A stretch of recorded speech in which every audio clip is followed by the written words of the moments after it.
e aquele homem, e aquele casal, uma profundidade de relacionamento que estava limitado àquele lugar, àquele jardim. Aquele jardim refletia os céus e a terra se encontravam naquele jardim. Vou repetir isso mais uma vez. Por favor.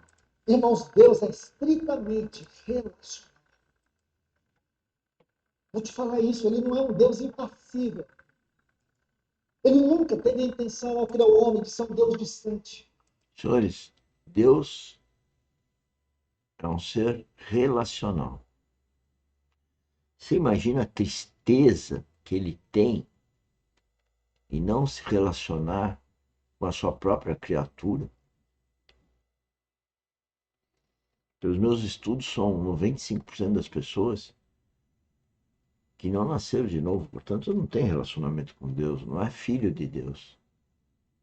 E mesmo aqueles, como eu, somos filhos de Deus, ainda somos um trapo de imundície e temos que lutar muito para manter um relacionamento com o Espírito Santo. Porque o mundo rebenta com a gente. Rebenta. Não rebentou com Jesus Cristo. Não rebentou com Paulo e outros homens de Deus. Qualquer filho de Deus, o mundo se vira contra. Isso está na Bíblia. Apesar de dizer que a nossa briga não é com carne e sangue, está ali o mundo brigando uns com os outros. É triste.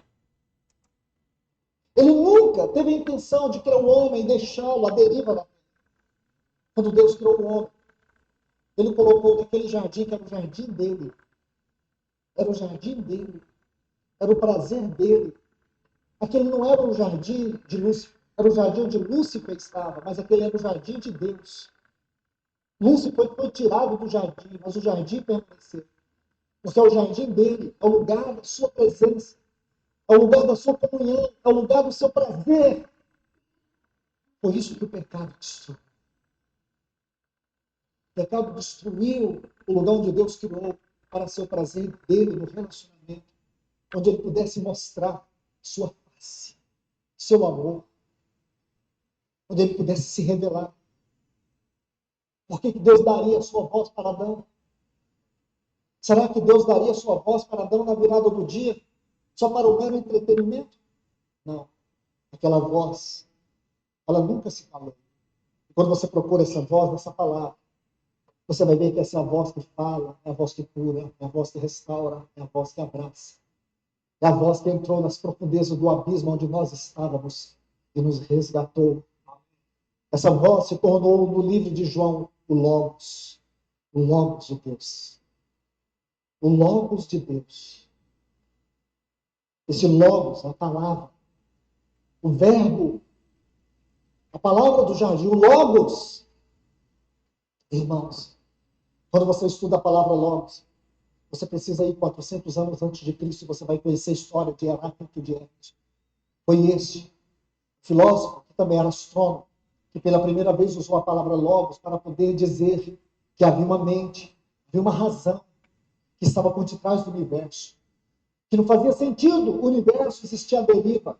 Havia uma razão que poderia explicar o universo. Havia uma razão que dava lógica, que dava sentido, que explicava a funcionalidade do universo. Sabe o que esse filósofo Heráclito chamou essa voz, essa mente, essa razão, essa estrutura que sustentava o universo? Logos. Um homem simples, um pescador, que colocou sua cabeça no peito do nosso Senhor, muitas vezes, quando era jovem, na prisão, foi jogado numa caldeira de água Vocês acham que é a pessoa? É o Espírito Santo? Não. fervendo para morrer, mas ele não morreu. Os estudiosos, os historiadores diziam que o corpo de João, se ele tirasse seu manto, sua túnica, você veria que o corpo dele, do pescoço para baixo, era uma cicatriz até os pés. Ele disse, no princípio, era Logos. O Logos era Deus. O Logos estava com Deus. Ele era coexistente. Ele era coinerente com Deus. Esse Logos é a voz do jardim. Era esse o Logos. O homem foi criado à imagem dele. Gênesis 1:27. A imagem de Deus o criou. 2 Coríntios 4:4 diz que ele, Cristo, é a imagem de Deus. Colossenses 1:15 vai dizer que ele é a imagem do Deus invisível. Hebreus 1:3 vai dizer, e antes disso... Está vendo quantos versículos dizendo que Jesus Cristo é a imagem do Pai? Em outros, que nós, filhos de Deus, somos a imagem de Cristo, e que ontem, como nós estávamos falando da nossa mentoria, que Deus quer que a gente transforme a nossa mente, nosso caráter, nossa conduta em Cristo. Isso é ser cristão. É ter um pequeno Cristo que se desenvolve, que cresce mediante as circunstâncias. Agora, quando as circunstâncias não são boas, Deus não está agindo? Lógico que está. Ou as circunstâncias de Jesus Cristo eram boas?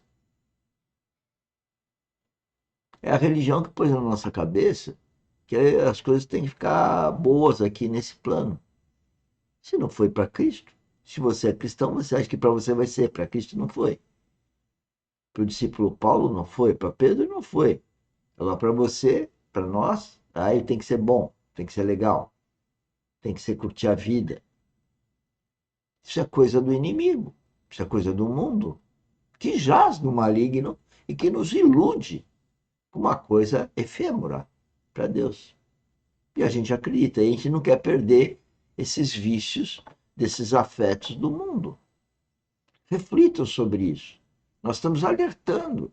E eu estou alertando aqui pessoas muito próximas que não querem ouvir. E aí, como elas não queriam me ouvir, eu vim para as redes sociais e falo nas redes sociais. Quem tem ouvidos, ouça. O Espírito. O Espírito está falando muito mais e o que de propósito para cada um dos senhores, cada um de nós. Diz que ele é o sustentador do universo, pelo qual se criou todas as coisas. Ele é a imagem, ele é o caráter de Deus. Ele é a expressão exata do ser de Deus. Este era o lugar da comunhão. Por isso, aquele jardim de Gênesis 2 era o lugar onde os céus e a terra se encontravam. Aqueles foram os melhores dias da terra.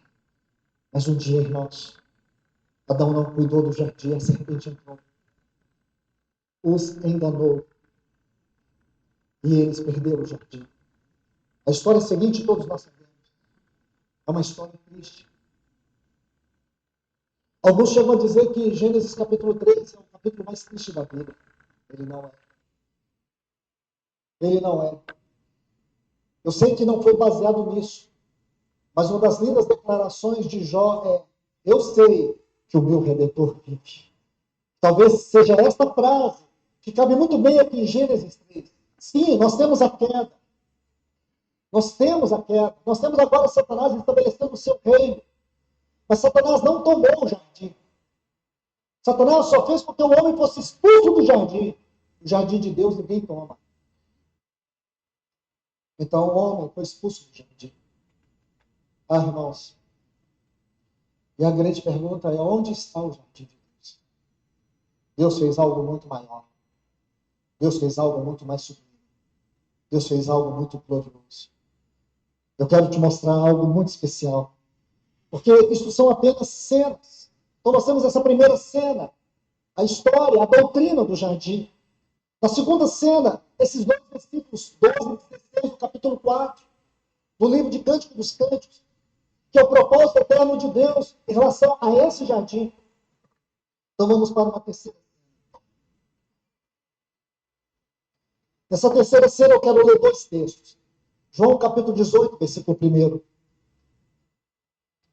E depois, capítulo 19, versículo 41.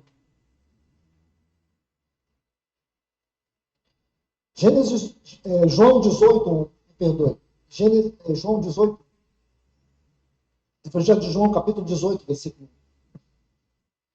Está assim: Tendo Jesus dito estas palavras, saiu juntamente com seus discípulos para o outro lado,